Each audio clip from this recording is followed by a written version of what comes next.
Psalm 84, verse 2. My heart and my flesh cry out for the living God. The psalmist cries out for the living God, not to the living God. There's a vast difference. I can call out to Jesus, or I can call out for him. The latter, for him, to me seems to imply a deeper and more urgent need, one that will probably entail taking some responsibility and level of obedience. If I call out for somebody, I want them to come personally. If, however, I call out to them, I'm suggesting that I may be willing to listen to their advice, but that they needn't come personally.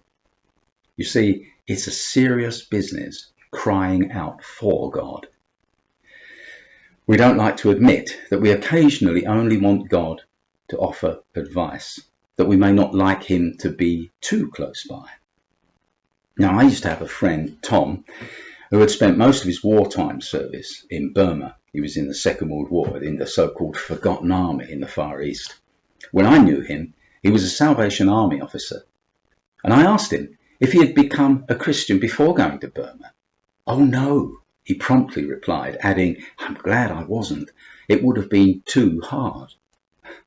It was a very honest reply and illustrated the fact that for Tom, the presence of God in one's life carried with it certain responsibilities which can, in some ways, make life more difficult.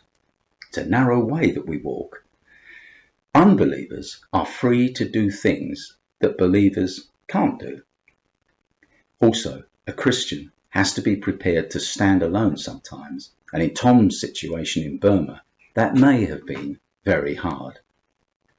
I loved Tom's honesty, and I dare to say that I think God did too. You see, sometimes people can only cry out to God, not for him. God understands that, and he respects it.